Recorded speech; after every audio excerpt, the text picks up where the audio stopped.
Değerli izleyenler, programımıza hoş geldiniz. Kanal 12 ekranlarında her hafta olduğu gibi bu haftada Ehl-i Beyt Coğrafyası programıyla sizlerle birlikteyiz. Bu hafta toplumumuzu yakından ilgilendiren, özellikle anne ve babaların dikkatlice dinlemesi gereken bir konumuz var. Çocuk terbiyesi ve gelişimi üzerine konuşacağız ve bunu Kur'an ve hadisler ışığında değerli misafirlerimizden yorumlarını dinleyeceğiz. Dilerseniz hemen programımıza başlayalım. Azerbaycanlı ilahiyatçı Nesimi Piriyev hocamız bu akşam bizlerle birlikte olacak. Hocam hayırlı akşamlar, nasılsınız? Salam, hər vaxtınız xeyir olsun. Hər birinizi xoş gördük. Teşekkür ederiz hocam. Hocam ilk şöyle başlamak istiyorum. Çocuk gelişimiyle alakalı İslam dini çocuklara nasıl bakıyor, nasıl değer veriyor hocam? Bismillahirrahmanirrahim. Elhamdülillahi Rabbil alemin. Və sallallahu ala seyyidina Muhammed və aleyhi tahirin. Allahümme salli ala Muhammed və ali Muhammed və acil fərəcəhəm. Əvvəla sizə rəhbərçiliyə təşəkkür edirəm dəvətiniz üçün. Bizler de teşekkür ederiz. Bu çox sağ olun.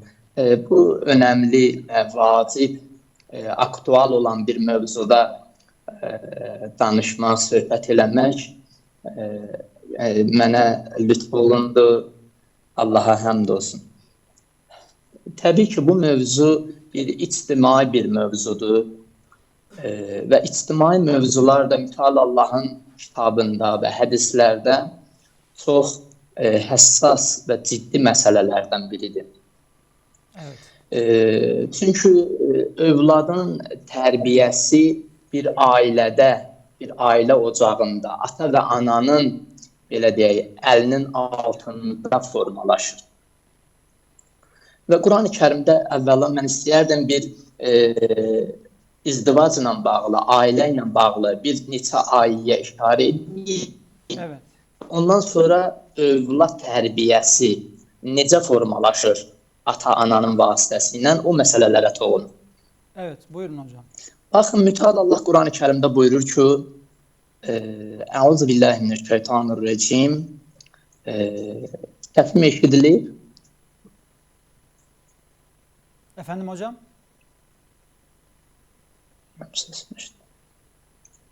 Hocam buyurun, biz sizleri duyuyoruz. Mütəal Allah Quran-ı Kərimdə buyurur ki, və min ayatihi ən xələqə ləkum min ənfusikum əzvəcən litəskunu iləyhə və cəalə beynəkum məvaddətən və rəhmə innə fi zəlikə ləayətin liqavmin yətəfəkkərun. Sadaqallahul əliyyül azim. Allah Teala Quran-ı Kərimdə buyurur ki, Rum surəsi 21-ci ayədə. Evet. Onların yanında aranlıq olsun deyə sizin üçün öz cinsinizdən zövcələr yaratdırmağı və sizin aranızda dostluq əlaqəsi, batini mehr, məhəbbət yaratması onun nişanələri. Həqiqətən bunda düşünən bir qovm üçün nişanələr vardır.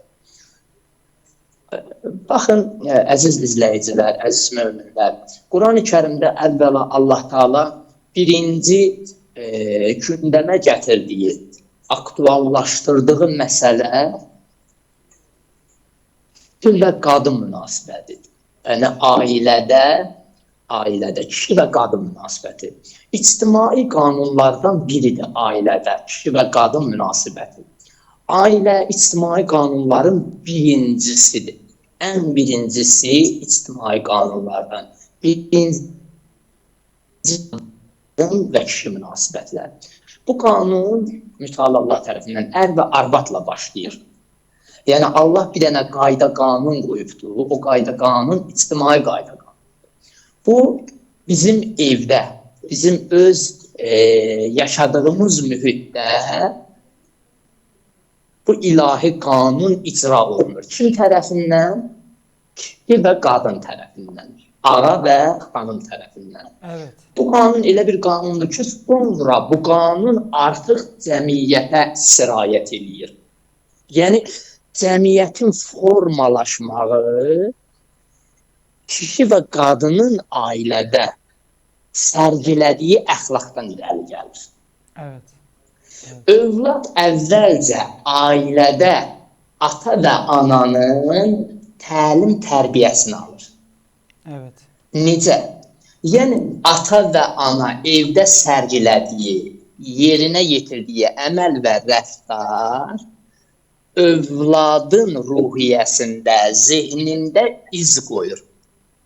Birer rol model. Artıq bu övlad, bəli, artıq bu övlad evdə gördüyü, evdə aldığı əxlaqı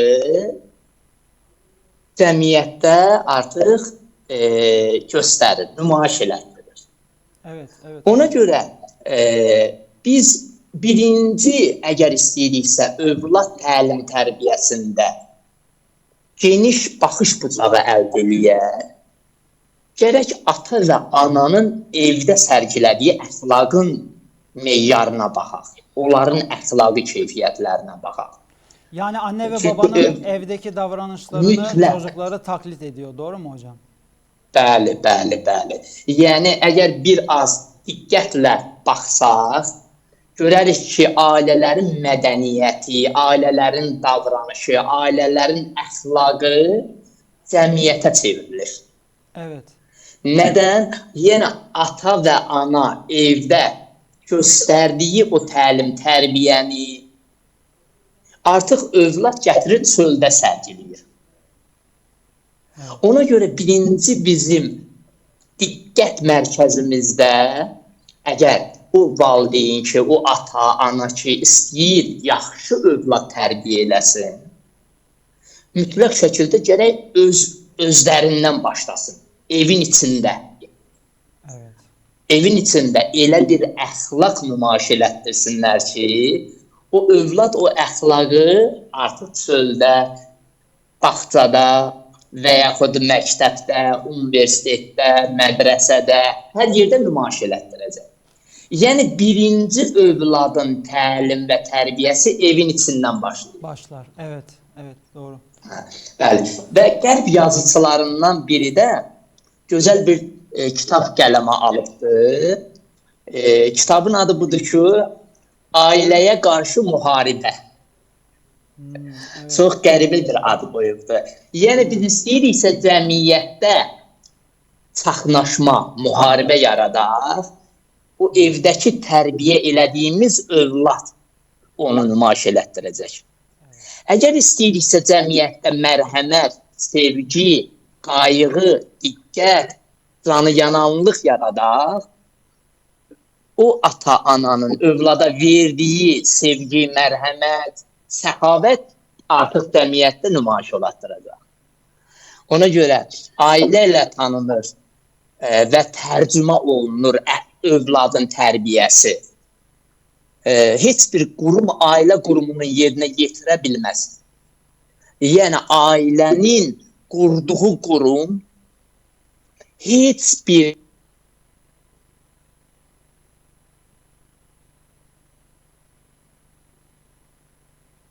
Hocam. Bəli.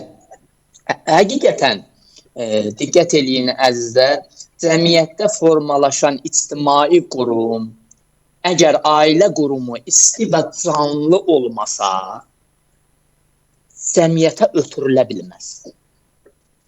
Yəni, əgər ata və ana övladına qarşı canı yanan, mərhəmətli, onun təlim tərbiyəsinə qarşı ciddiyyətli olmasa, o cəmiyyət o övladın heç bir əxlaqi keyfiyyətlərindən təsirlənə bilməz.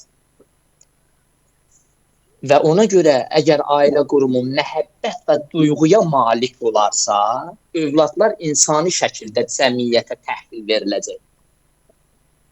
Yəni, mən evdə ata olaraq övladıma sevgini əməl və rəftarımla aşılaya bilməsəm, yəni danışmaq yox, ha? Praktiki olaraq əxlaqı nümayiş elətdirmək. Hocam, Ona olan sevgimi. Kur'an'da şöyle bir ayet var. Niçin yapmadığınız Bəli. şeyleri söylüyorsunuz diye Saf suresi, Əhsən. yanılmıyorsam ikinci ayet olması gerekiyor. Bu konu için Bəli. yorumlayabilir miyiz hocam bunu? Çox gözəl, çox gözəl buyurdunuz. Bəli, Quran-ı Kərimdə Allah Teala buyurur ki, etmədiyinizi, yerinə yetirmədiyinizi nə üçün deyirsiniz? Yəni cəmiyyətdə o iş təsirlidir ki, onu mən edirəm. Mənim etdiyim əməl danışdığımdan daha təsirlidir. Evet, doğru hocam, doğru. Diqqət edirsiniz. Yəni biz bəzən danışırıq. Amma əməli mərhələdə praktiki olaraq cəmiyyətə bunu nümayiş elətdirə bilmirik. Evet, doğru. Doğru. Ona görə cəmiyyət o zaman sənin əxlaq və davranışından təsirlənə bilir ki, özün həm alimsən, həm də amilsən. Evet. Yəni təsir edənsən. Ona görə bu qədər münaqişə, bu qədər ixtilaflar hamısı ailədən doğur. Yəni ailədə olan münaqişə, ailədə olan kin, küdurət, bunlar hamısı elə bir övlad tərbiyə olunur, elə bir tərbiyə yetişdirilir ki, artıq bu cəmiyyətə bir kin, küdurətli, mərhəmətsiz və heç bir canı yananlığı olmayan bir övlad təqdim edilir. Ona görə o övlad səhərsi günü cəmiyyətdə ixtişaş yaradır, cəmiyyətdə dava, dala. Məsələn, bir dənə bir düzəni pozur. Ona görə ata və ana çox mühümdür. Çox mühümdür və Allah Teala ona görə Quran-ı Kərimdə mən əvvəldə tilavət elədim Rum surəsi 21-ci ayədə. Mən buna bir izah vereyim. Baxın, mövzu o qədər mühüm mövzudur ki, Allah Teala buyurur ki, sizin üçün özünüzdən bir zövcələr yaratdım. Yəni, nə deməkdir? Yəni, siz bir-birinizlə yola getməyə, bir-birinizi güzəşt eləməyə, yəni başa düşə bilərsiniz, yolu var, asandır. Dil tapıb danışa bilərsiniz. Niyə? Çünki öz cinsinizdəndir. Məsələn, Allah Teala mələk göndərsəydi, onu biz anlaya bilməzdik. Amma bizim öz cinsimizdən, öz yaradılışımızdan olduğuna görə Allah Teala buyurur ki, kişi və qadın bir-birini başa düşə bilər. Ona görə Allah Teala buyurur ki, bəli. Yani diyorsunuz ki en başta eş seçimi önemlidir. Doğru mu? Bəli, bəli. Eş seçimi bu mənada deyim də mən. Baxın, mənim vurğuladığım budur ki, biz ilk olaraq övlad tərbiyəsinə ata və ananın həyat prizmasından yanaşmalıyıq. Yəni, bizim baxış bucağımızda hər ailədə, məsələn, hamımız ailə sahibiyik. Biz istəyirik ki, övladlarımız cəmiyyətdə faydalı övladlar olsun. Xalqını, vətənini, millətini, dinini, Rəbbini, bütün dəyərləri sevsin. Düzdür? Aha, yaxşı. İndi bunun üçün bu övlad ki, hələ yaşı o həddə deyil, anlaya bilmir. Bunun üçün nə lazımdır? Kitab oxumaq. Bu öz yerində, amma kitabdan daha təsirli ata və ananın göstərəcəyi əxlaqdır. Əməl və rəftardır. Mən ona görə bunun üstündə qalıram ki, yəni biz birinci bu məsələni həll eləyək ki, sonra övlad tərbiyəsinə keçid alaq.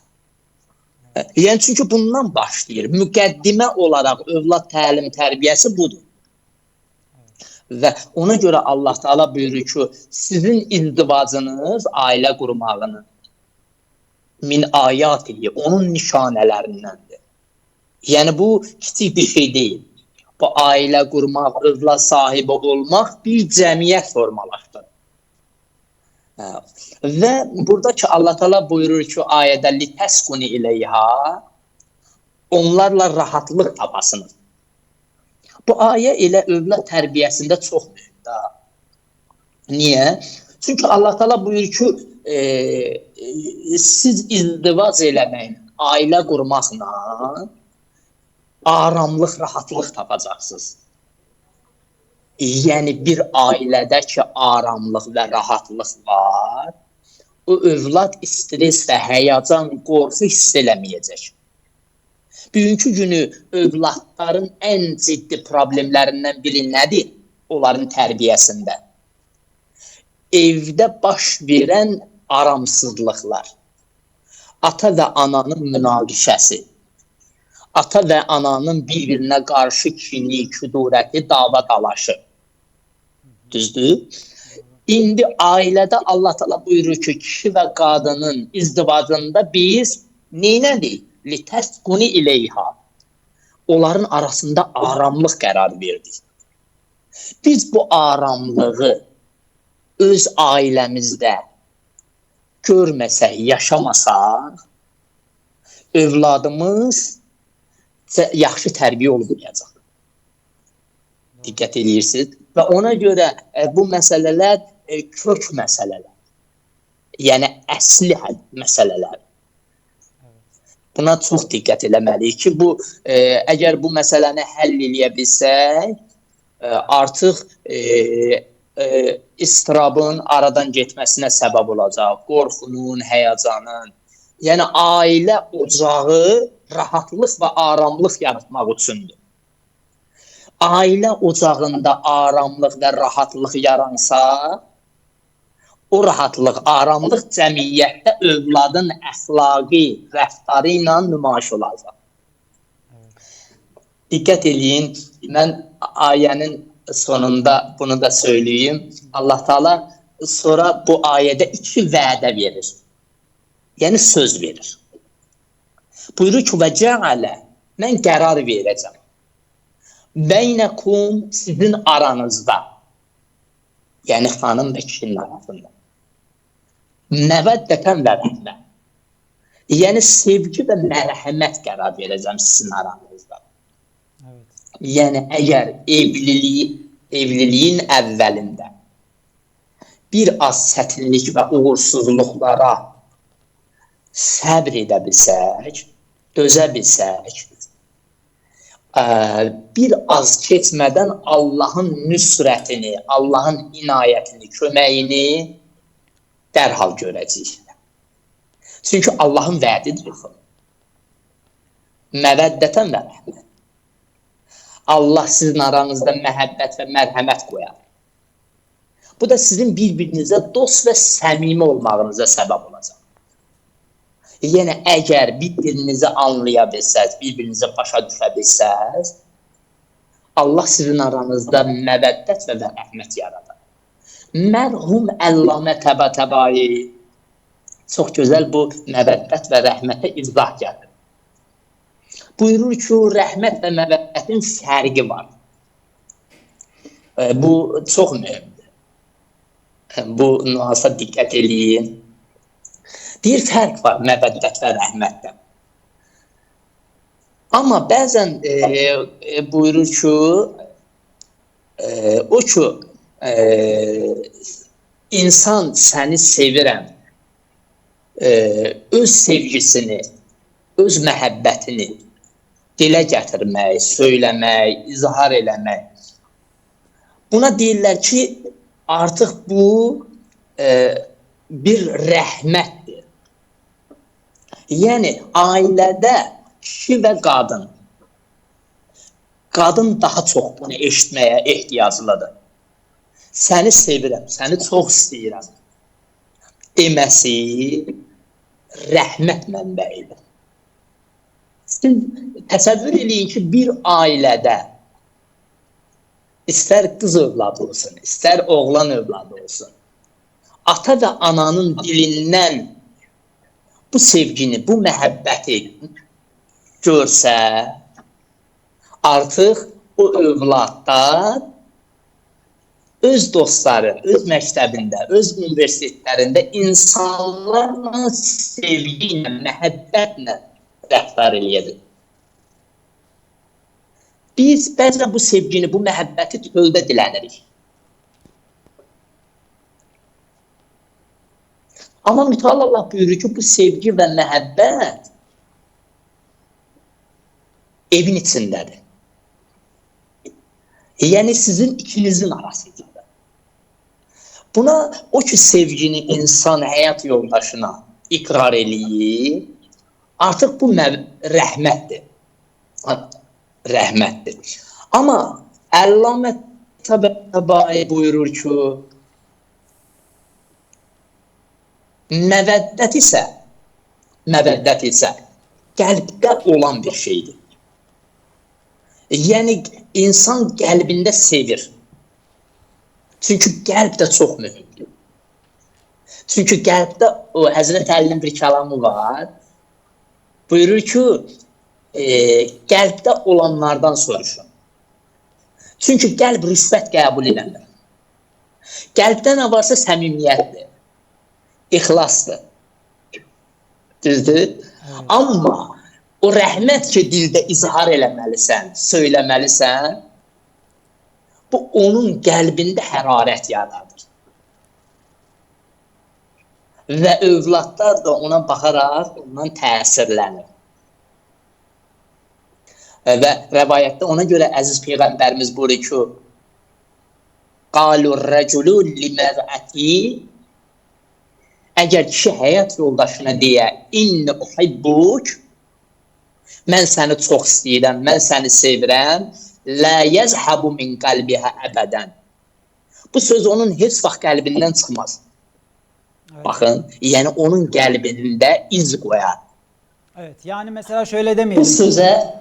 Yani mesela şöyle demeyelim, işte eşime veya çocuklarıma ben sizi zaten seviyorum değil, bunu sözlü bir şekilde dile getirelim diyorsunuz, doğru mu hocam? Bəli. Evet, buyurun. Bəli, indi sevgini izhar eləmək, dilə gətirmək, bu çünkü övladın qulağı eşidir, övlad bu sevgini görür və ondan təlim, tərbiyə alır. Evet. Diqqət edirsiniz. Ona görə Peyğəmbərimiz buyurur ki, denən, sevirəm, çox istəyirəm, sevgini izhar elə. Və İmam Hüseyin salamdan bir rəvayət ki, buyurur ki, mən rübab olan evi çox sevirəm. Evet. Yəni rübabı çox sevirəm. Evet. Bəzən cəmiyyətdə belə bir cahil fikir formalaşır ki, yox, mən xanımıma sevgi, məhəbbət göstərsəm, ona izhar eləsəm, məsələn, o başqa cür formalaşar, əğri yer alar və yaxud digər bir şeylər. Yox, sən Allahın sünnətinə əməl elə, Peyğəmbərin sünnətinə əməl elə. Sən öz zehninin məhsulunu ortaya qoyma. Peyğəmbərimiz Quran, şəriət necə təqdim edirsə, o cür əməl edir. Evet. Və ikinci bir məsələ, baxın, övladın tərbiyəsində ananın halal harama, atanın halal harama riayət eləməsi.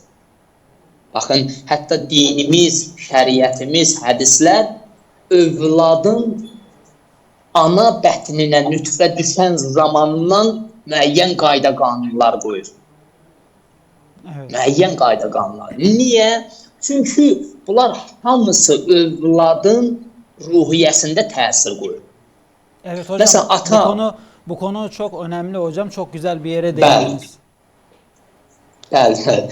Məsələn, ata-anaya çox sifariş olunur ki, övladınıza halal tikə yedizdirin.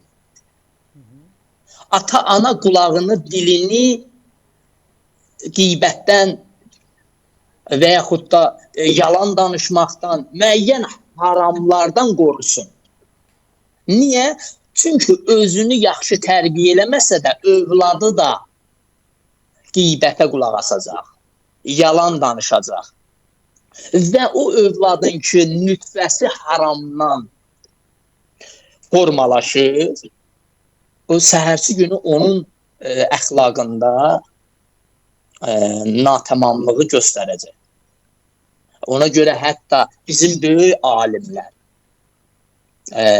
deyir, onlar deyir, övladlarını ana bətnində olan zaman dəstəmazsız olmazdılar.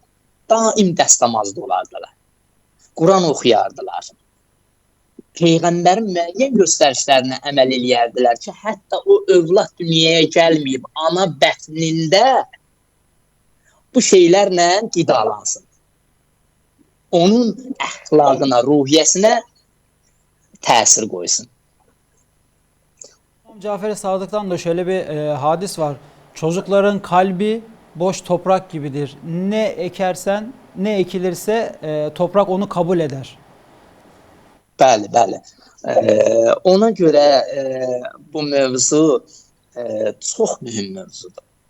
Baxın, hər birimiz istəyirik ki, cəmiyyətə qoxu verən, gözəl iyi verən bir gül təqdim eləyək. Ki, cəmiyyət onun iyi ilə, onun əxlaqı ilə, onun davranışı ilə məftun olaraq. Yəni, amma bu nə ilə formalaşır? Ata və ananın səyi ilə. Ata-ana yaxşı övlad tərbiyə eləsə, o övlad cəmiyyətdə ədaləti, insafı, səxavəti, mərhəməti, güzəşti təqdim eləyəcək. Bəzən biz elə bilirik ki, övlada Quran öyrətdik, namaz qıldırdıq, vəssalam, qutadı getdi. Yox, bu da lazımdır və vacibdir. Bəzən deyirlər ki, bu uşaq axı başa düşmür, bunun başını örtürsən. Və yaxud bu başa düşmür, namaz qılır. Məsələn, mən buna həmişə bu cür cavab verirəm ki, övladımız xəstə olanda ona acı bir dərman, hələ onun bilmir, başa düşmür, onu niyə çizdiririk? Sağalması üçün. İyiliği için, Düzdür? için. Evet. İyiliği üçün, sağalması üçün. İndi bizim övladımız o hicabı başa düşmür, namazı başa düşmür məsələsi deyil. Allahın müəyyən qoyduğu qayda, qanun var ki, onu icra eləmək lazım. Evet. Misal Allah bilir ki, buyurun. Alışkanlık olsun diye. Şu anda zaten o başının bağlanması veya namaz kılması onun için anlamıyor tabii ki onun ne olduğunu, ama o yaşta bu alışkanlığa kazansın diye, doğru mu? Bəli. Yəni adət üzrə yox. Yəni övlad təbii ki, görür ki, anası çarşafdadır, hicabdadır, ata namaz qılır. Evet. Bu təsir altına düşür.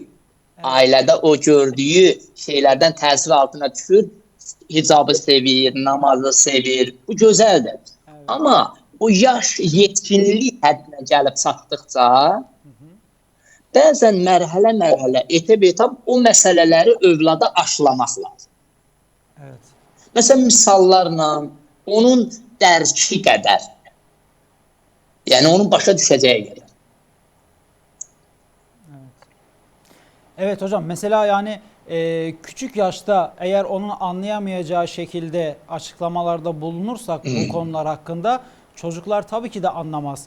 Onun anlayacağı şekilde, onun düşüneceği şekilde empati kurup o şekilde sevdirmeliyiz, alışkanlık kazandırmalıyız diyorsunuz, doğru mu? Bəli.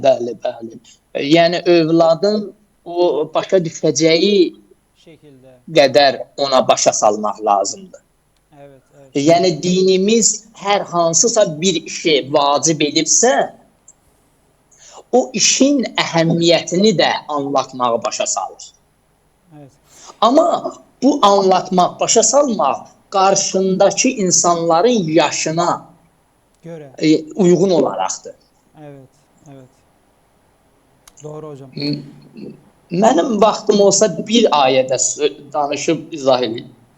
Hocam bir ortalama 4-5 dakikamız daha var. Ardından kısa bir araya Aha. gireceğiz. Ardından tekrar programımıza devam edeceğiz. Bu 4-5 dakika içerisinde tabii ki de buyurun. Aha. Mən onda bir neçə dəqiqəlik bu ayəni oxuyum, Evet. əziz izləyicilərimiz üçün izah edeyim. Baxın, Bəqərə surəsinin 187-ci ayəsində Mütəala Allah buyurur ki, Əuzu billahi mineşşeytanirracim. Hunne libasul lekum ve entum libasul lehun. Qadınlar sizin üçün libasdırlar və siz də qadınlar üçün libassınız. Çox möhtəşəm ayədir. Evet. O qədər möhtəşəm ayədir ki, Qərb alimləri yekdilliklə bu fikirdədilər ki, bir cəmiyyətin formalaşmaq üçün bu ayə kifayət edir. İndi bu ayəni mən izah edəcəm. Evet. Bu ayə deyir ki, kişi qadının libasıdır və kişi də və qadın da kişinin libasıdır. Yəni libas bədəni örtür də, düzdür? İnsanın evet, eyib elbise, yerlərini. Evet. Qiyafət, bəli, insanın eyib yerlərini örtür. İnsanı soyuqdan qoruyur və yaxud da ki, isti havada elə nazik şey geyinirsən ki, səni o istidən qurtarır. Evet. Libas yəni fəsillərə görə dəyişir. Düzdür? Məsələn, qışda müəyyən bir libas geyinərsən, yayda müəyyən libas geyinərsən. Evet. Məsələn, toyda, yəni şənlikdə parti deyirsiniz də, siz səhv eləməsəm, müəyyən bir libas geyinirsən, huzur yerində, hüzün məclisində isə müəyyən libas. Evet. Allah Teala nə üçün burada buyurur ki, kişi qadının libasıdır, qadın da kişinin libasıdır? Burada müfəssirlər, Qurana izah verənlər, böyük alimlərimiz buyururlar ki, yəni əgər qadın xəstə olsa, kişi onun xadimi olsun, xidmətçisi olsun. Kişi, məsələn, evdən yorğun, əziyyətlə evə gəlibsə, qadın onun üzünə qapını elə açmalıdır, onu elə sevgi və mərhəmətlə qarşılamalıdır ki, kişinin o bütün fiziki yorğunluğu, ruhi yorğunluğu aradan geçmək. Evet. Ona görə, baxın, o libas dəyişmək, məsələn, kişidə olan mövcud vəziyyətə uyğun olaraq, qadında mövcud olan vəziyyətə uyğun olaraq, gərək ikisi də bir-birinə qarşı müəyyən əxlaqı sərgiləsin. Məsələn, evdə fəqirçilik üz verəndə xanım səbirli olsun. Məsələn, əgər kişi evdə xanımın müəyyən əxlaqi çatışmamazlığı, nə mənada? Məsələn, acı dildir. Məsələn, dilinlə sancır. Buna güzəşt eləsin. Yola versin. Məsələn, böyük alimlərimizdən olur, Şeyx Ənsari. Deyir ki, bu tələbələr eşitir ki, bu böyük bir arifdir. Onun sorağına düşürlər, gəlirlər, tapırlar. Qapısını döyürlər, qapı açılır, xanımın açır qapını. Deyir ki, buyurun. Deyir, gəlim ki, o alimi, ustadı ziyarət eləmək. Evet. O, həmən xanım nifrin eləyir, qarğış eləyir. Deyir, bilmirəm, evdə deyil, harasa gedir. Deyirlər, hara gedir, deyir, meşiyə gedib, odun yığmağa. Gedirlər meşiyə, o tələbələr görürlər ki, Şeyx Ənsari gəlir. Bir dənə qarşıda şirdi, belinə çırpı yığıb, arxası ilə da şirin gəlir. Bunlar qaçmaq istəyir, usta deyir, qaçmayın. Sizə zərər verməz bu. Yaxınlaşırlar, deyirlər, usta, bu nə məqamdır? Şiri sən bir ulaq kimi istifadə edirsən. Deyir ki, o gəldiyiniz ev var idi, bu alimin də qəlb gözü açıq idi. Deyir, ona səbrimin nəticəsidir. Ona səbr eləməyimin nəticəsi budur. Bəli, insan gərək ailədə müəyyən o çatışmamazlıqlara, istər kişi və istər qadın, səbirli olmalıdır. Evet. Güzəşt eləməlidir. Evet.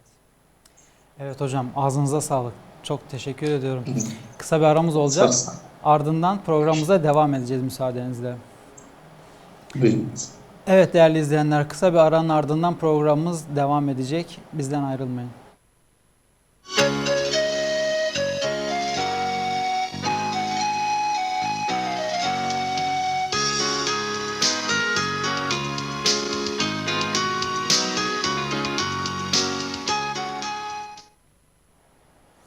Değerli izleyenler, programımız kısa bir aranın ardından kaldığı yerden devam ediyor. Bu arada stüdyo konuğumuz değerli Cafer Alimi, Sayın Güven Dumanlı hocam da aramızda. Hocam tekrar size hoş geldiniz diyeyim o zaman. İyi akşamlar. Hoş bulduk. İyi akşamlar diliyorum. Nesime hocamla çok güzel bir sohbet yaptık ilk yarıda. Birkaç sorum daha olacak Nesime hocama, ardından sizle devam edeceğiz. Ben de hocamı selamlıyorum. Kıymetli Nesimi hocamız. Azerbaycanımızdan gerçekten milli ve manevi değerlere hitap eden, sözüyle, sohbetiyle ender kişiliklerden biridir. Saygıyla selamlıyorum. İnşallah dinlemeye devam ederim hocamız.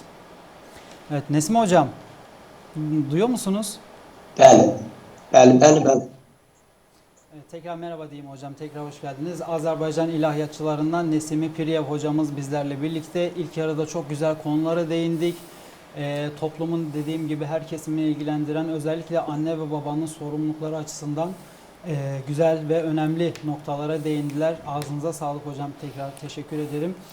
Hocam, Çok sağ olun. şimdi çocuk gelişimiyle alakalı elbette güzel noktalara değindiniz söylediğim gibi. Ama bunun da bir de kolay ve zor yanları da var çocuk gelişimi sürecinde. Anne baba açısından özellikle. Biraz da bu konulara değinelim istiyorum.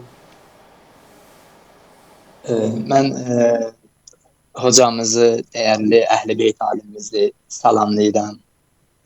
Allah razı olsun. Təşəkkür edirəm dəvətiniz üçün. Estağfurullah. Ben teşekkür ederim. Allah ömrünüzdə, ilminizə bərəkət versin. Amin. Cümlemizin inşallah size de. Allah razı olsun sizden. Mən vaxt tutmadan bu mövzuya keçid alım. Baxın, Quran-ı Kərimdə Mütəallə Allah buyurur ki: "Ya eyyuhellezine amanu qu enfusakum ve ehlikum naran ve quduhan nas vel hicare." Ey iman gətirənlər, özünüzü və ailənizi oddan qoruyun. Ateşten koruyun. Evet. Bəli, bu ayə açıq-aşkar bunu göstərir ki, bir cəmiyyətdə sağlam əqidənin, sağlam əxlaqın formalaşmağı insanın ailəsindən doğan bir haldır. Yəni, ata və ana həm özünə diqqət eləməlidir, öz əxlaq keyfiyyətlərinə və həm də övladlarını cəmiyyətin o belə deyim, o rəzilə əxlaqi xüsusiyyətlərdən daim qorumalı. Çünki İslamda ailə cəmiyyətin əsas sütunu hesab olunur. Sağlam ailə, sağlam cəmiyyət deməkdir. Əgər ailə münasibətləri düzgün qurulmasa, cəmiyyətdə əxlaqi və sosial problemlər yarana bilər. Buna görə də İslam nikahdan əvvəl və sonra ailə münasibətlərinə xüsusi qaydalar verir ki, biz o qayda qanunlara riayət eləməliyik. Əgər o qayda qanunlarına riayət edə bilsək, övlad tərbiyəsi də mümkün olacaq. Yəni, insan özünü tərbiyə eləmədən övlad necə tərbiyə edə bilər? Yəni, övladın təlim tərbiyəsi ilk olaraq ata-anadan doğur. Və ona görə Mütəallə Allah buyurur ki, özünüzü və ailənizi oddan qoruyun. Mən bir rəvayət zehnimə gəldi, onu istəyirəm söyləyeyim. Əziz Peyğəmbərimizin zamanında müharibələrin birində o ki, döyüşdülər, şəhid verdilər, yaralılar oldu, əlin qolunu itirənlər, gözünü itirənlər, şəhid verildi. Peyğəmbərimiz onlara belə bir müraciət elədi. Ey kiçik cihadı yerinə yetirənlər, əhsən sizə, afərin sizə. Küçük cihat. Bu səhabələr, o döyüşdə, bəli, kiçik cihad. Kiçik cihad. Dedilər, ya Peyğəmbər, biz şəhid vermişik, qolu kəsilən, ayağı kəsilən, gözü çıxan, başı yarılan. Buna siz kiçik cihad deyirsiniz. Peyğəmbər buyurdu, bəli, cihad-ül əkbər, ən böyük cihad, insanın özünü təlim-tərbiyə eləməsidir. Yəni biz əgər uğur əldə eləmək istəyiriksə, yaxşı övlad tərbiyə eləmək istəyiriksə, evet, bu bizim özümüzdən keçir. Və ona görə də İslam bizə, şəriət bizə özümüzü və ailəmizi qorumağı tövsiyə eləyir, əmr eləyir. İslamda ailədə sevgi, mərhəmət və qarşılıqlı anlaşmanın əsas prinsipi kimi qəbul edilir. Yəni, bir ailədə sevgi olsa, o ailənin bünövrəsi möhkəm olacaq. O övlad həsəd, paxıllıq eləməyəcək, təkəbbürlü olmayacaq, əzməyəcək, üstülməyəcək heç kəsi.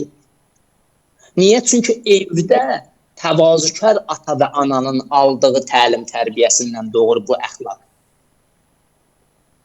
Qadın və kişi bir-birinin hüquqlarına hörmət etdikcə, ailə daxilində ədalət və məsuliyyət hökmü sürməlidir. Yəni, ər və qadın öz boyunlarında olan məsuliyyəti icra etdikcə, evet, övlad da o həmən təlim-tərbiyədən qidalanır. evet. O əxlaqı götürür, mənimsiyir. Evet hocam, mesela Ailədə bəli. Enfal suresinde mallarınız ve çocuklarınız sizin için birer imtihandır. Değil mi? Buradaki çocuklarınız kelimesi aslında ebeveynlerin sorumluluk duygusuna mı yönelik diye yorumlamalıyız? Bəli, çox doğru buyurdunuz. Evet. Övladlarımız bizim üçün bir məsuliyyətdir. Evet. Onların bizim boynumuzda müəyyən hüquqları var. Ki, onlar ata və anadan icra olmalıdır. Məsələn, övladın, mən əvvəldə buyurdum, övladın hələ ana bətnində nütfə olarkən ana neynəməlidir, ata nələrə riayət eləməlidir. Peyğəmbərimiz ona görə buyurur ki, övladınıza yaxşı ad qoyun. Övladınızı gözəl əxlaq verin. Ona Quran öyrədin, ona namazı öyrədin. Ona görə Həzrəti Loğmanın oğluna nəsihəti var. Məsələn, buyurur ki, ey oğlum, namaz qıl, zəkat ver, Allaha gözəl əxlaq nümayiş elətdir. Evet. Yine İmam Ali'den hadis var. Ədalət. Çocuklarınıza bırakacağınız en büyük servet edeptir diye. Əhsən, bəli, bəli. Yəni, çox təəssüf ki, bu gün cəmiyyət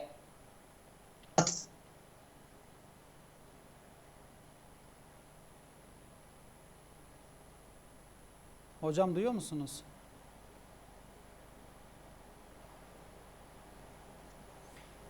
Evet. Bəli, səsim eşidilir. Evet, şimdi buyurun hocam, sesiniz geliyor.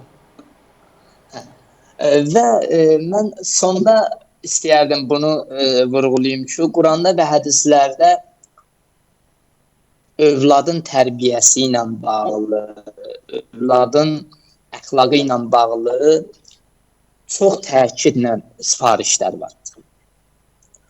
Və bunu əvvəldə də dedim ki, övladın təlim tərbiyəsi evdə formalaşır. Ata və ananın dəstgahı ilə, əlinin altında. Və Qurani-Kərimdə də bizə çox sifariş olunur ki, məsələn, öz övladlarınızı elə bir təlim-tərbiyə ilə cəmiyyətə təqdim eləyin ki, o cəmiyyətin möhkəm bir sütunu olsun. O övlad cəmiyyətdə daim yaxşı əxlaqı nümayiş elətdirsin. Onun davranışları, onun əxlaqı göstərişləri hamısı cəmiyyətdə bir iz qoysun. Məsələn, necə ki, Həzrət Əmir Əl-Möminin Nəhcül Bəlağədə bir kəlamı var. Həzrət buyurur ki, insanlarla elə yaşayın ki, əgər sizi görsələr sevinsinlər. Əgər dünyanızı dəyişsəz, qəm-qüssə içində olsunlar. Yəni, biz əgər cəmiyyətə yaxşı təlim, tərbiyə verib övlad təqdim eləsək, o övladın bütün davranışı insanların üzündə, qəlbində sevinç yaradar. İnsanların bütün sıxıntılarında, çətinliklərində ümid sığınacaq yer olar. Əgər o cəmiyyətin içində olmasa, dünyasını dəyişsə, insanlar onun yoxluğunu hiss eləsin. Onun yoxluğu ilə bir dənə hüzün, kədər içində olsunlar. Yəni, onun varlığı da, yoxluğu da insanlar üçün, cəmiyyət üçün xeyir və bərəkət mənbəyinə çevrilsin. Bu zaman o ata və ana Allah yanında ən yaxşı, layiqli əcr qazanmış olar. Belə övlad tərbiyə eləyə bilsə. Evet hocam. Hocam teşekkür ediyorum. Anne ve babanın sorumluluklarıyla alakalı Kur'an ve hadisler üzerinden çok güzel yorumlar yaptınız. Güzel noktalara değindiniz. Birkaç cümlede şunu rica edeceğim sizden. Tabii ki de bunu başka bir programda daha güzel konuşacağız inşallah. Yalnız çocukların da anne babasına karşı sorumlulukları var elbette. Hani birkaç cümlede bu konu hakkında bir şeyler bizimle paylaşırsanız çok sevinirim. Bəli, övladın ata-anasına olan davranışı gərək məhəbbət üzündən olsun. Baxın, Qurani-Kərimdə Allah Taala özü və Peyğəmbəri, ilahi övliyalardan sonra itaəti vacib olan, məhəbbəti vacib olan valideynlər qərar verir. Ata və ana. Ata və ana o qədər mühümdür ki, Allah Taala bunların sevgisi olmadan yerinə yetirilən ibadəti heç bilir, məqbul bilmir. Hocam özür dilerim. Bir insan. Onu tekrar rica edebilir miyim o cümleyi? Bəli. Əgər bir övlad Evet. ata və anasını sevməyə, ona itaət eləməyə, sözünü eşitməyə, Evet. nə qədər ibadət eləsə, günüzləri oruç tutar, gecəni səhərə qədər ibadət eləyə, Allah onun heç bir ibadətinə baxmır, qəbul eləmir. Niyə? Çünki itaəti və məhəbbəti vacib olan valideyni itaət eləmir, məhəbbət göstərmir. Hətta Peyğəmbərdən hədis var ki, əgər valideynin kafir də olsa, ona təzim elə, ona itaət elə, ona məhəbbət bəslə. Görürsünüz, məsələ nə qədər ciddidir. Ona görə övladlar bu mühüm məsələyə diqqət eləməlidir. Əgər biz həyatda uğur əldə eləmək istəyiriksə, bu uğurun kilidi, açarı ata və anaya itaətdədir. Yəni biz hər bir o maniyəni, qarşıda olan maniyəni dəf eləmək istəyiriksə, bilək ki, bunun həlli ata və ananın xidmətində durmaqdır. Peyğəmbərimiz ata və anasına olan sevgisini nə qədər ibraz eləyərdi. Hətta Peyğəmbərimizin yanına bir nəfər gəlir, deyir, ya Peyğəmbər, mənə bir öyüd nəsihət ver. Peyğəmbər buyurur ki, əgər atan, anan sağdırsa, ged onlara xidmət elə. Peyğəmbərə deyir ki, ya Peyğəmbər, başqa nə nəsihət eləyə bilərsən? Peyğəmbər 3 dəfə deyir ki, ged ata və anana xidmət elə. Deyir ki, ya Rasulallah, atam, anam dünyasını dəyişib. Peyğəmbər buyurur ki, get qəbirlərini ziyarət elə. Onlar üçün sədəqə göndər, onlar üçün Quran oxu, onlar üçün xeyirli əməllər gör. Yəni, Allahın rızayəti onlardadır.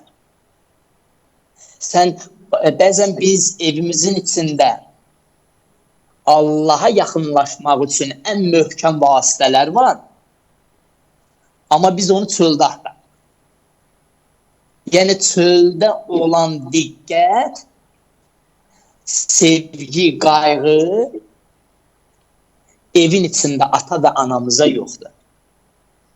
Bir halda ki, bizim Allaha yaxınlaşmağımız, Allahın bizi sevməsi üçün ata və ananın sevgisi, itaəti kifayət eləyər. Biz ona biraz bəsirəsiz yanaşırıq. Ona görə Quran-ı Kərimdə Allah Teala buyurur ki, valideynlərinizə, ata və analarınıza uf bilə deməyin. Bəzən görürsünüz də evdə valideyn bir iş tapşırır övladına ki, bunu elə. Məsələn, övlad deyinir, övlad məsələn boyun qaçırdır, yerinə yetirmək istəmir. Amma mütəal Allah buyurur ki, valideynə uf bilə demə. Uf, yəni ən axırıncı sözdür də. Evet. Yəni, Allah Teala hətta bunu icazə verir. Niyə? Çünki bunların xidmətində durmaq insanın öz fitrətinə qayıdışdır. Öz sağlam ağlına qayıdışdır. Ona görə Allah Teala bunların məhəbbətini vacib eləyir. Allah bizə nəsib eləsin ki, valideynlərimizin qədir qiymətini bilək, onların xidmətində duraq. Evet hocam. Hocam peki biraz da Ehl-i Beyt'ten örnekler verelim istiyorum. Örneğin İmam Ali'nin, Hazreti Fatıma'nın çocuklarına karşı muhabbeti nasıldı? Bunun içinde bizim de örnek alacağımız noktalar olacak mutlaka. Bundan birkaç örnek verebilir misiniz bize? Bəli, həqiqətən insan Əhl-i Beytin həyatına baxanda, onların övladlarına olan sevgi və qayğısına diqqət eləyəndə o əxlaqın kamil mücəssiməsini nümayiş eləyir, görür. Məsələn, əziz Peyğəmbərimizdən mən bir rəvayət deyim. Bilirsiniz ki, əziz Peyğəmbərimiz Həsən Hüseynə, Həzrəti Zeynəbə çox məhəbbət ibraz eləyərdi. Hətta o qədər o övladları sevərdi ki, onlar məscidə daxil olanda Peyğəmbərimiz onları çiyninə alardı, qucağına alardı, gözlərindən ötərdi, saçlarını darıyardı. Yəni, bu qədər Peyğəmbər onlara məhəbbət göstərərdi. Və hətta Peyğəmbər bu işi ilə o səhabələrə göstərərdi ki, insan nə qədər övladlarına qarşı mehriban olsa, onları sevsə, o Allah yanında əzizdir tanır. Və əziz Peyğəmbərimizdən sonra Həzrəti Əli əleyhissalam və Həzrəti Fatimə anamız Həsən Hüseynə olan sevgisi, onlara olan məhəbbəti, İmam Həsən əleyhissalama nəsihəti İmam Əlinin və İmam Hüseynə olan nəsihəti, bunlar hamısı onu göstərir ki, Həzrəti Əmir əl-Müminin, Həzrət Fatimə anamız övladlarına olan məhəbbəti nə qədər çoxdur. Məsələn, övladlarına nəsihət edir ki, oğlum, yetimləri unutma. Oğlum, namaza diqqət elə. Allahın hüquqlarına diqqət elə. İnsanlarla elə yaşa ki, onlar səninlə öz dərdlərinin çözümünü bilsinlər.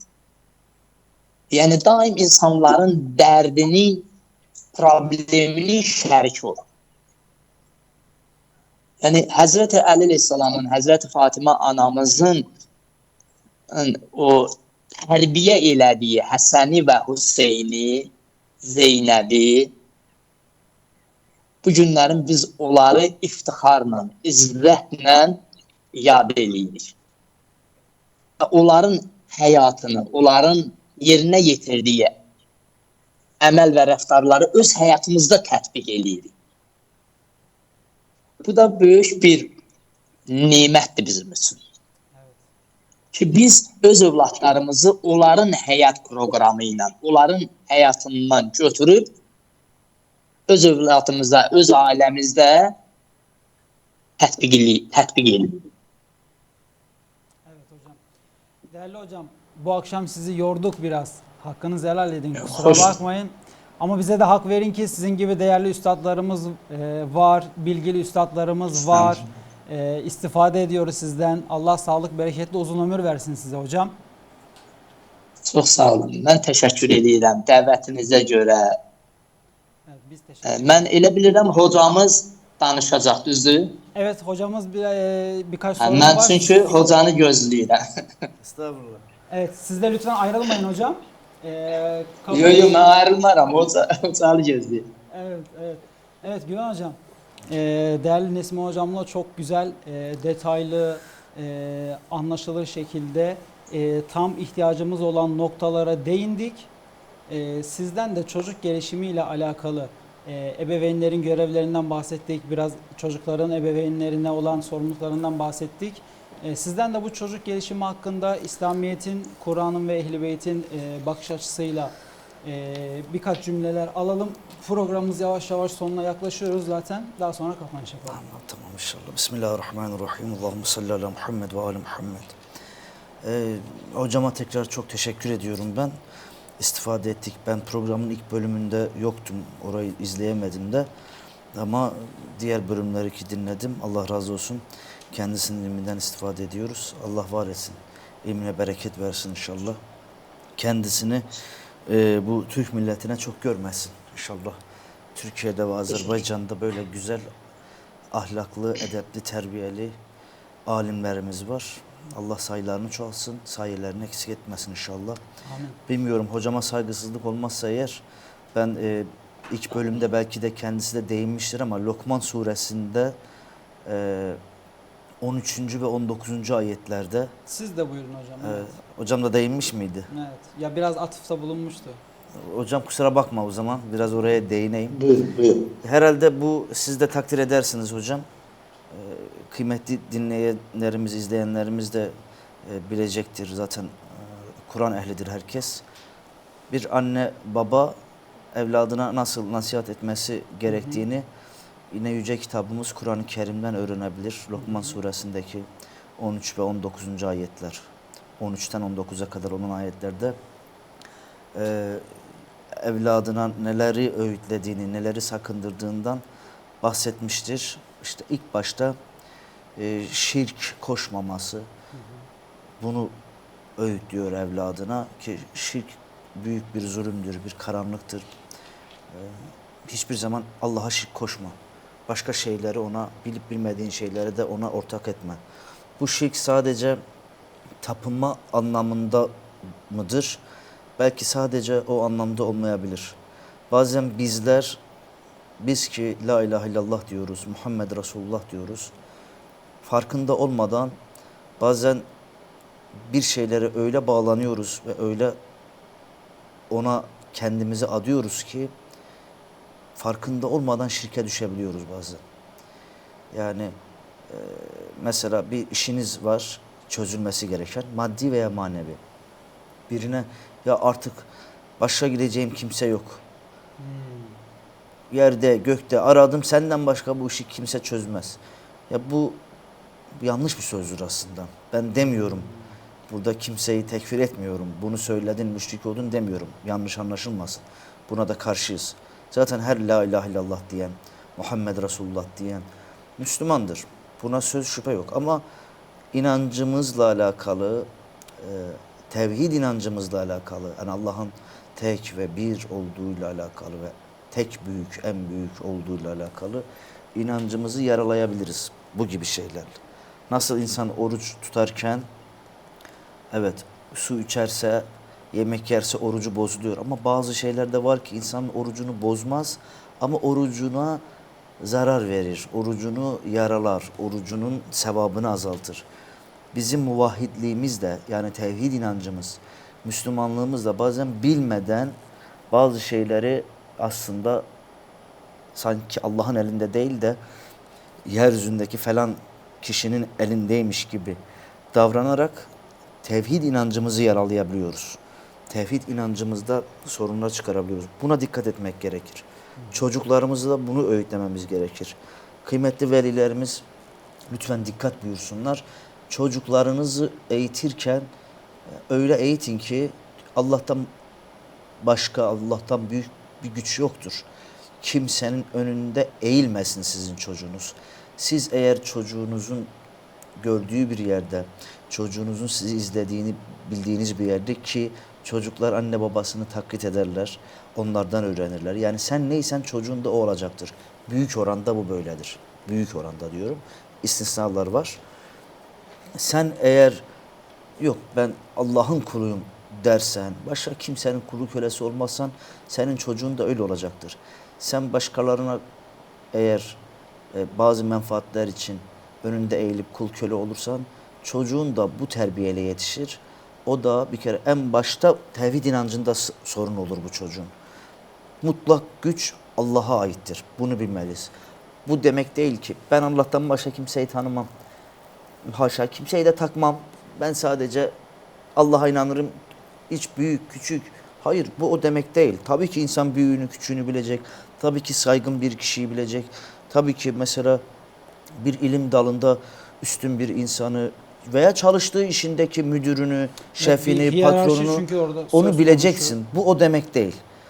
Ama her şeyini bir şeye, bir kişiye bağlamak bu yanlıştır. İnsanın kişiliğine uymayan bir şeydir. Hatta o insan muvahhid olmasa dahi, hatta hiç dine inanmıyor olsa dahi bir insan niye başkasının önünde kul köle olsun ki? Allah'ın kuluyuz biz. Başka kimsenin kulu değiliz. Çocuklarımıza işte o ayette de bundan bahsediliyor. Yine şükür etmek. Allah'ı tanıdın, bildin. Çocuğuna diyor ki annen baban seni dünyaya getirdi, büyüttü, annen sana süt verdi, bir yere getirdi, okuttu. İşte ama sen bundan dolayı Allah'a ve anne babana şükür et, teşekkür et. Allah'a şükrünü yerine getir. Anne babana da teşekkür et. Onların kadrini, kıymetini bil. Burada da şunu da göz önünde bulundurmak lazım. Kadir, kıymet bilmekle alakalı da bir şeydir bu. Yani biri sana bir iyilik yaptıysa, sana bir şey, bu sadece anne baba içinde de değildir. Orayla da sınırlamayalım. O en önemlisidir. Temeli odur ama insanlar daha sonra da birilerine bir yardımda bulunduğunda, iyilik yaptığında onun karşılığında ona teşekkür etmelidir. Eğer sen onun teşekkürünü yerine getirmezsen o sana bunu yapmaz. Sana yapmadığı gibi başkalarına da yapmaz. Bu sefer sosyal toplumda iyilik diye bir şey kalmaz. Yani iyilik yapıyorum ben size mesela. Hiç umurunuzda olmuyor. Hiç teşekkür etmiyorum. 1 yaptım, 2 yaptım, 5 yaptım, 10 yaptım, 15 yaptım. Ondan sonra ya boş ver artık. Şu kadrini, kıymetini bilmiyor ki bu adam. Benim ona karşı yaptığım iyiliği veya gösterdiğim saygıyı. Bu sefer ben sadece size değil başkalarına da yapmamaya başlıyorum. ve onlar da başkalarına yapmıyor. Bu şekilde toplumda iyilik, iyi davranmak, yapılan iyiliğin karşısında teşekkür görmediğin için ortadan kalkmış oluyor. O yüzden teşekkür etmek de güzel bir şeydir. Yani Kur'an-ı Kerim'de çocuğumuza bunu da öğretelim. Teşekkür ederim diyebilmek, bu çok kıymetli bir şeydir. Basit, iki kelime, basittir ama çok kıymetlidir. Olmadığı yerde de sorunlar olur. Bununla alakalı herkesin böyle yaşadığı şeyler vardır. Ya biz ona iyilik yaptık da o hiç bunun kıymetini bilmedi ki. Hiç değerini bilmedi ki. Ya bizi hiç adam yerine koymadı ki diye bu sefer insanda bu beklenti oluşur. Yani bu fıtri bir şeydir. Bu biraz kibre giderse yanlıştır ama normal haddi zatında bunu beklemesi, normal hadlerde, sınırlarda beklemesinin bir sıkıntısı yoktur. O teşekkür de edilmelidir. Aynı şekilde özür dilerim de diyebilir miyiz kelimesini? O daha zor. Yani ne yazık ki teşekkür ederimden daha zor geliyor bize özür dilerim demek. Yani bir hata yaptıysan, bir yanlış yaptıysan, nasıl biri sana iyilik yaptığında teşekkür ediyorsan, sen bir kişiye yanlış yaptığında da bunun özrünü dilemelisin. Özür dilemekten daha güzel, daha uygun herhalde hiçbir şey yoktur. Çünkü ya sen özür diledin, o da sana kabul etti özrünü, helal etti. Artık oradaki hesap kitap da ortadan kalkıyor. Yani söyle iki kelime bir şey olmaz ki. Dilin yarı olmaz yani. Özür dilerim. Sana böyle yaptım, böyle dedim. Yüzüne veya arkandan özür dilerim. Beni affeder misin? Hakkını helal eder misin? Dedin. O da tamam hakkımı helal ediyorum, affediyorum dedi. Ne güzel aranızda helalleştiniz. Ahirete bir şey kalmadı. Bu ondan da zordur yani. Teşekkürden daha da zordur. Ne yazık ki böyledir. Yani teşekkürü yine iyilik yaptığı için bazen söyler insan ama özür dilemekte evet öğrenmemiz gereken bir şey var. Yani bunu öğrenmemiz lazım. Teşekkür etmeyi ve özür dilemeyi. Bakın toplumda herhalde herkes teşekkürü ve özrü yerinde yapsa ortadan fesat kalkacak. Çünkü ben eğer özür dileyeceksem artık daha kötü bir şey yapmamam lazım bu adama. Özür dileyecek duruma gelmemek için o yapılan yanlıştan sakınmaya başlıyorsun bu sefer. Düşünsenize herkes toplumda özür dilenilecek şeyden sakınıyor. Çünkü sonunda özür diliyor. Ve herkes yapılan iyiliğe karşı teşekkürde bulunuyor. O yüzden ya ben bir iyilik daha yapayım, bir teşekkür daha alayım, bir takdir daha alayım diyorsun. Bu olduğu zaman toplum kurtulur, ihya olur. Bu olmadığında fesat daha da artacaktır. Çocuklarla alakalı birçok şey var. Bu ayetleri veliler uzundur, ona vaktimiz yok ama Lokman suresinin 13. mübarek ayetinden 19'una kadar olan ayetleri okusunlar inşallah. Her anne baba okusun, her evlat da okusun. Orada anne babaya karşı yapılması gereken şeylerle de alakalı bilgiler vardır. Daha bilgili, daha ilgili, daha iyi diyecek hiçbir kaynak bulamadık. Yani Kur'an-ı Kerim'den daha iyi bir kaynak yoktur. Evet. İslami hassasiyeti olan herkes de dininin hassasiyeti olmalıdır. Buraya bakabilirler. Ama gelelim ben birkaç şey daha sadece kısaca onu da ekleyeyim inşallah program süresini fazla aşmadan. Evet, buyurun. Bu günlerde Hazreti Zeynep selamullahi aleyha'nın vefatıydı. Allah tüm matem tutanların matemini kabul eylesin inşallah. Her birerimizi de Hazreti Zeynep'in yolundan giden Hazreti Zeynep'i anlayan, doğru anlatan ve onu doğru yaşayanlardan eylesin. Hazreti Zeynep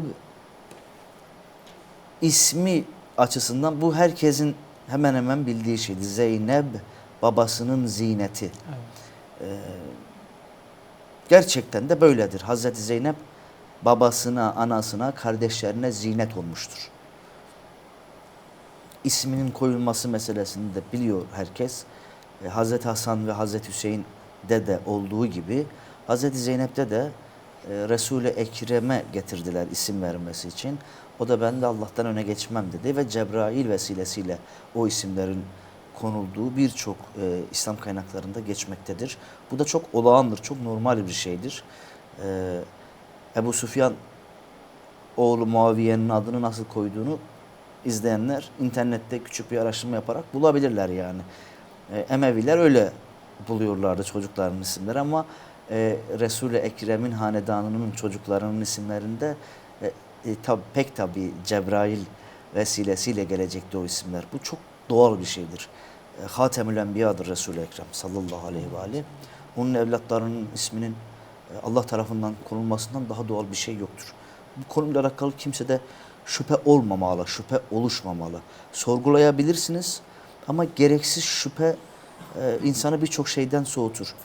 Konuyla alakasızdır belki ama sorgulamak ile şüphe duymak, yani şüphelenmek arasında bir fark var. Evet, bir şeyleri sorgulayın ama öyle her şeyi de, her önünüze geleni de şüpheyle yaklaşarak ondan uzaklaşmayın. O sizden başka şeyleri de götürebilir. Bu isimler bu şekilde konulmuştu. Hazreti Zeynep babasının ziyneti miydi? Evet. Annesinin ziyneti miydi? Evet. Dedesi Resul-i Ekrem'in ziyneti miydi? Evet. Ne yaptı? Biliyoruz ki Hazreti Zeynep küçüklüğünden beri hem aslında bir Kur'an muallimesiydi. İnsanlara, özellikle kadınlara, kızlara fıkıh öğretiyordu. Kur'an tefsiri yapıyordu. Ve Ehl-i Beyt hanedanının o küçük prensesi hakikaten prenses gibi büyümüştü. Ali Aleyhisselam'ın, Hazreti Zehra'nın, İmam Hasan ve İmam Hüseyin'in yanında ömrünü geçirmişti. Ömrünün son döneminde tabii ki bir Kerbela vakıası oldu. Kerbela'dan sonra da Hazreti Zeynep İmam Hüseyin Aleyhisselam'ı öyle güzel temsil etti ki hem İmam Hüseyin'i hem Ehl-i Beyt'i, Resul-i Ekrem'i ve Allah'ın temsilcisiydi. Allah'ın davasını temsil ediyordu. Kerbela'da Hazreti Hüseyin'in şehadetinden sonra o şehadetin doğru bir şekilde anlatılabilmesi için, yaşayabilmesi için çok güzel şekilde anlattı. Birileri Kufe'de, Şam'da bu Kerbela destanını kötüye, yanlışa yoracaktı ki hala günümüzde tarihte bazıları isteyerek, bazıları istemeyerek, bazıları sevmediğinden, bazıları sevdiğinden bu destanı farklı şekilde anlatıp hattından, yolundan çıkarıyor. Ama Hazreti Zeynep ki meşhur sözdür, Kerbela Kerbela'da kalırdı eğer Zeynep olmasaydı. Evet. Hazreti Zeynep'in orada kalması ve doğru anlatması da Kerbela bugün bizim elimize doğru bir şekilde geldi. O yüzden İslami anlamda da din açısından da yeri çok önemlidir. Bu babasının ziyneti meselesine de gelince burada anne ve babalara lütfen burayı çok dikkatli dinlesinler ve lütfen bu söylediğime biraz teveccüh buyursunlar. Hocam biraz toparlayalım isterseniz. Evet, sizin çocuğunuz size ziynet olsun istiyorsanız siz çocuğunuza ziynet gibi davranacaksınız. Yani sen anne, sen baba çocuğuna değer vermezsen, çocuğunu baş üstünde, el üstünde tutmazsan, ona kıymet vermezsen o kendini değersiz, kıymetsiz hisseder ve pek tabii çok normal bir şekilde o kıymeti, o değeri dışarıda aramaya başlar. Bu sefer yoldan geçen, ondan faydalanmak isteyen, onu başka yollara çekmek isteyen birileri, bu erkek çocuklar için de kız çocuklar için de geçerlidir. Yani evladınız, bu evladınızı başka yola çekip ondan istifade etmek isteyen, faydalanmak isteyen kişiler ona yalandan da olsa biraz değer verip biraz kıymet verdiğinde çocuk bu sefer sizden soğuyacaktır. Değer gördüğü, kıymet gördüğü yere gidecektir. Bu evlilikleri içinde geçerlidir.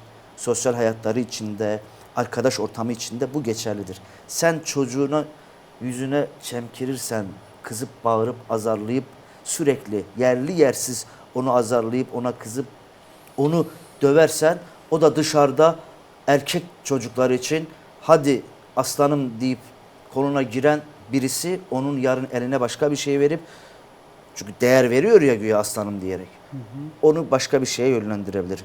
Veya kız çocuğunuzu ben sana çok değer veriyorum diyen kötü amaçlı birisi başka bir yola sokabilir. O yüzden çocuğuna önce kendin değer vereceksin ki o da sana değerli olsun. Sen çocuğuna bir mücevher gibi, bir ziynet gibi davranmazsan o da sana ziynet olmaz, mücevher olmaz.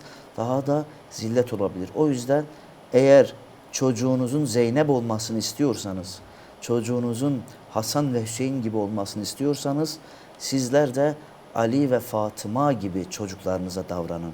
Siz öyle davranmazsanız o çocuklar size Hasan, Hüseyin, Zeynep olmaz. Dışarıda kendilerine değer verenlerin yanında olurlar ve bu sefer hayatınız onlar için de sizin için de daha kötü olabilir. Bu sebeple Zeynep yetiştirmek isteyen önce çocuğuna zinet gibi davranmalıdır. Zinet gibi de değil, zinet olduğunu bilmeli, zinetçe davranmalıdır. Sen ne kadar değer verirsen dışarıda da o değeri görür. Sen burada değer vermediğin zaman dışarıda değer aramaya başlar. Dışarıda kıymet bilinmeyi aramaya başlar ve bu sebeple genelde de böyle oluyor. Değer gördüğüm, değer hissettiğim yere gittim deniliyor. O yüzden bir evladımıza değer vereceğiz ki evladınız da sizin başınıza taç olacak, üstünüzde bir zinet gibi duracak inşallah. Evet, teşekkür ediyorum. Ben Ağzınıza teşekkür sağlık. ederim. Evet değerli izleyenler, bu hafta güzel bir toplumumuzu ilgilendiren güzel noktalara, güzel konulara değindik. Azerbaycan ilahiyatçılarından değerli üstadımız Nesimi Piriyev hocamız bizlerle birlikteydi ve Güven Dumanlı hocamız bizlerle birlikteydi. Ben bir kez daha teşekkür ediyorum. Hocam ağzınıza sağlık bu akşam için, sohbetiniz için. İlerleyen programlarda tekrar sizi konuk edinmek isteriz tabii ki de. Tekrar sağ olun hocam. Hocam. Sağ olun, teşekkür edirəm mən də sizə. Allah razı olsun. Sağ olun. Hocamızın da paş nəfəsindən, elmindən, xutbəsindən istifadə elədik. Estağfurullah, Allah razı olsun. Biz istifade ettik. Teşekkür ederiz hocam. Çok sağ olun. Çox sağ olun. Çox sağ olun. Evet değerli izleyenler, bu haftaki programımızın sonuna geldik. Önümüzdeki hafta tekrar aynı günde ve aynı saatte görüşmek üzere. Hoşça kalın.